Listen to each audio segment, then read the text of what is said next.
Anybody home? Come on out, everybody! It's time to play! You're crazy. I'm not crazy, I just don't give a fuck! Smoking bars outside your dog, and I wanna know what the fuck you're doing with my time! Oh, I kick ass for the Lord.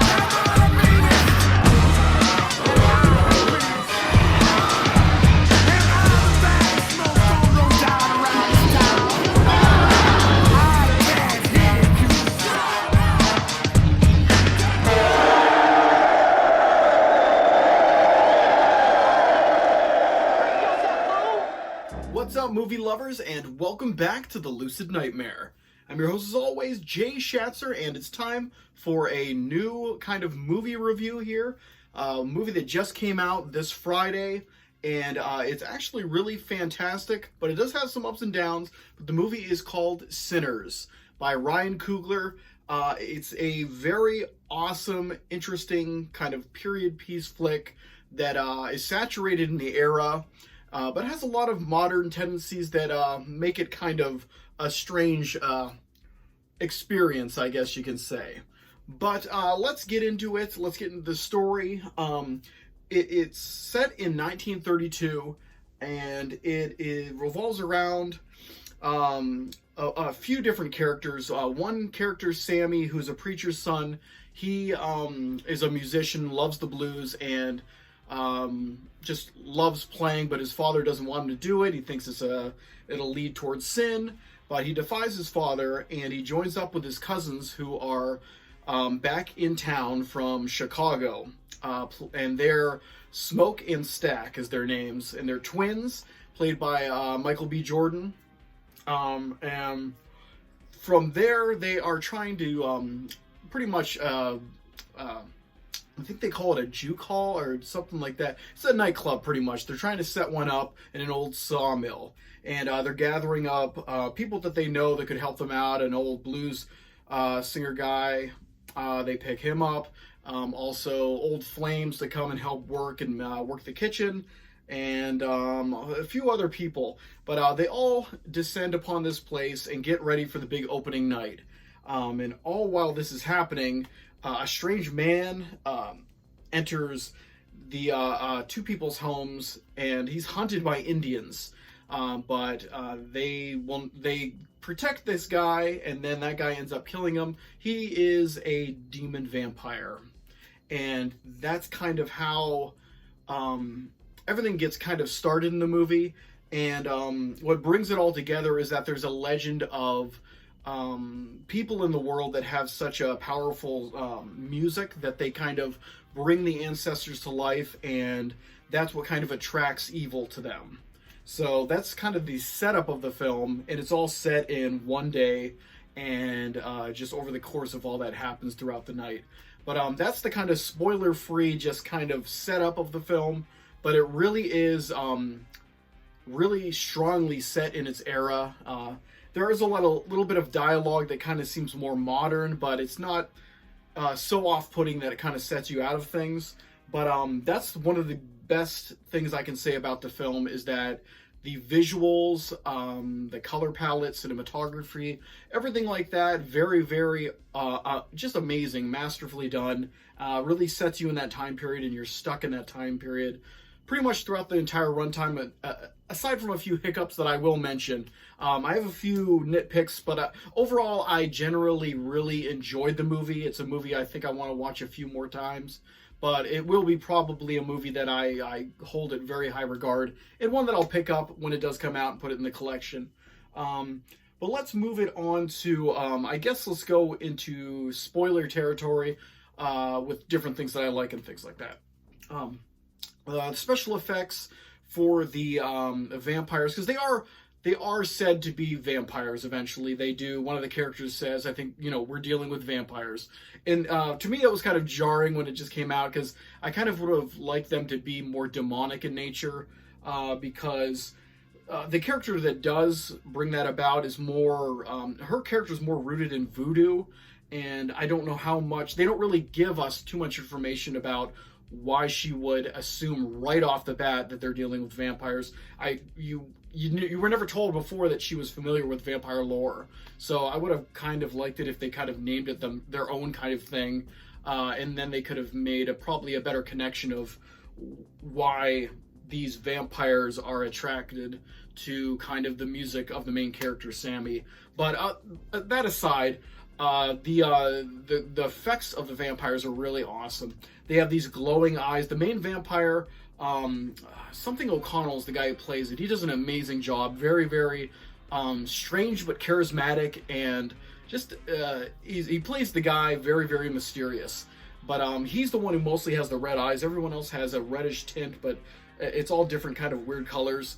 And the nighttime scenes are amazing when you can see them all kind of moving around. And there's I'm all over the place in this review, but this movie could probably pass as a musical, because there are a plethora of musical numbers that come out throughout the movie, and none of them really take you out of it, because they're contextually, they belong in the story, and they're not kind of just like out of nowhere.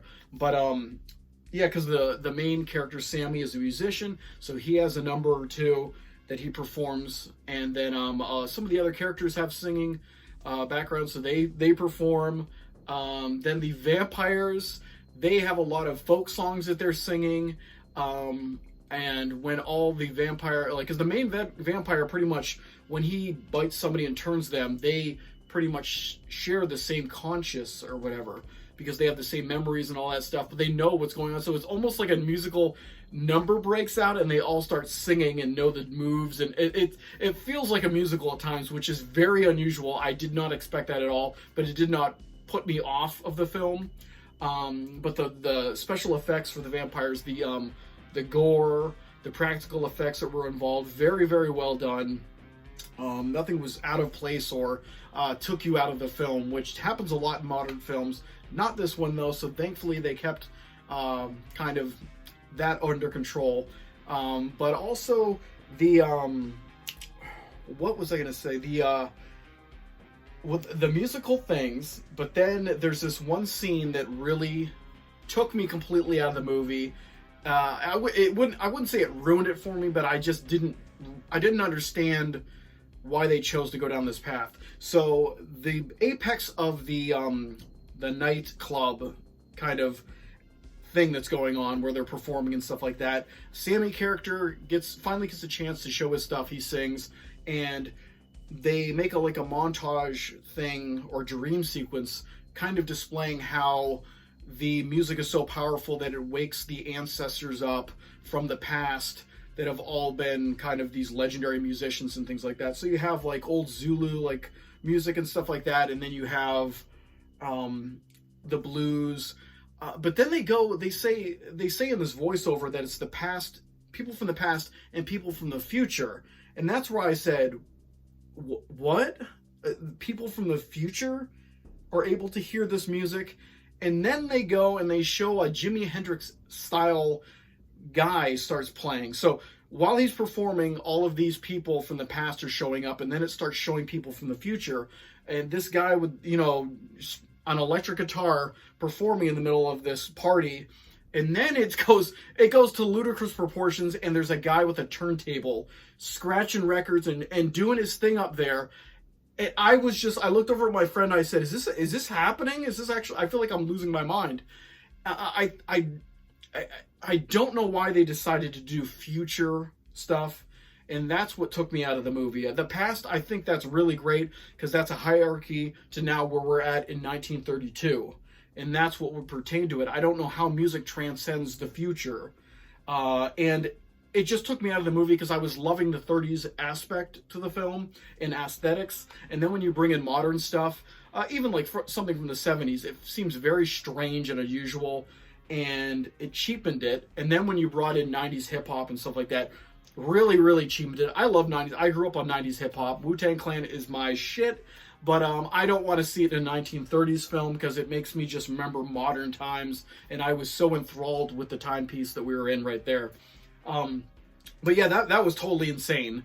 But it was just a dream sequence, but it felt so surreal that it took me out of it. And that's kind of the apex point where the antagonists decide to crash the party, and that's where all the craziness ensues. But other confusing parts that probably will be better for me after multiple viewings, with Michael B. Jordan character plays two roles, Smoke and Stack. And the weird thing is that they're twins, but they don't have a lot of personality differences.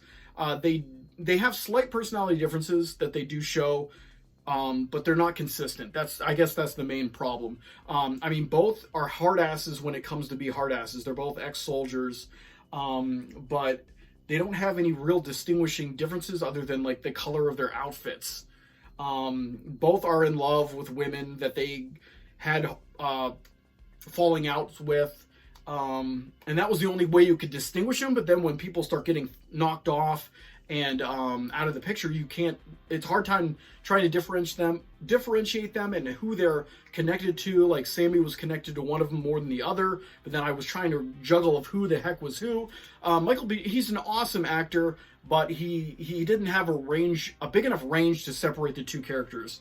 But each characters are awesome, badass. They have so many amazing scenes, but they are almost one person in the film. It's very hard to kind of keep track of it all. That could have been done a little bit better, but I'm not really complaining too much because the movie is really badass overall. It has a lot of stuff going for it. Very, very bloody. Very, very... just nobody's safe in the movie. You don't know what's going to happen. But then... that's my general feel of the film. And then the end of the movie ends with the most mind-boggling thing I've ever seen in my life in one of these movies, where it just really, I'm going to ignore anything that happens after the end of the film moves on. Because the whole, the Smoke is taking on the entire... like Ku Klux Klan members as they attack the place, and he mows them all down, grenades them. That's badass as hell, awesome. I would have wished they would have had their whole outfits on, because that would have made it even more just outrageous and bombastic. But then that's where I'm going to end the movie for me. I'm not going to watch the end credits where it goes to 1992, and Sammy is a old elderly jazz singer at a club in the 90s, and then he's visited by Vampire Stack, I think it is. I can't differentiate the two. I gotta have to watch it a couple more times. And then his girlfriend, who are vampires that survived the slaughter, and they show up, and they just have a cordial conversation. And it didn't make any sense, because the whole reason they wanted to kill all the vampires is because they lose themselves. They're not them anymore. They're part of a hive mind, and they never really displayed that if you kill the head vampire, then you still are able to maintain a bit of yourself. They never say that, so they automatically say you got to kill every single last one of these people, because your friends that have turned into vampires, their souls are gone, and unless they are destroyed, that soul is going to be in limbo and suffer. So the ending is total. All right, now that I'm thinking about it more, the ending end credits, it's like a Marvel end credits scene or whatever. It's total bullshit. Absolutely bullshit. It should be stricken from the record. It ruins everything that happened, all the sacrifices everyone made. So if you just cut that out and maintain the rest, even with the weird modern hip-hop and the Jimi Hendrix electric guitar scene where it's talking about things in the future, eliminate all that, it's almost a very, very substantially perfect movie, or just perfect enough that I've seen in modern times. I just don't know why they went that avenue, because it really took a lot out of the film for me. But I'm able to just disregard that, and I'll stop the movie every single time after the 1932 segment, and I'll ignore anything that happens in the 90s, because it really just, it was like a house of cards. Everything that happened just tumbled, and I was like, I don't know what the hell I just saw. But all in all, I really enjoyed the movie. Love the hell out of it. I can't wait to own it and watch it a few more times. The only thing I can say is that the pacing, even though it's amazing learning all these characters and getting to know their interactions, their past histories, it's a huge chunk of the movie. Almost 3/4 of the movie is build up to the main party where all this shit goes down. So that could have been maybe edited a little more streamlined and kind of got you into everything before it dragged a little bit. But it's a world that's awesome to be in. So I can't complain too much about that, but it really needed some more tightening up, because it was a little, you felt the runtime, and it is a long-ass movie. But yeah, that's my feelings on it. Hopefully you check it out, because it really is a cool original kind of flick, and it's a great addition of vampire lore and just a fun film all around. But guys, that's all I have for you today. Hope you enjoyed that one, and I hope you like what I'm doing here. Check out the movie and let me know what you think in the comments. But I'll see you guys in the next Lucid Nightmare. See ya!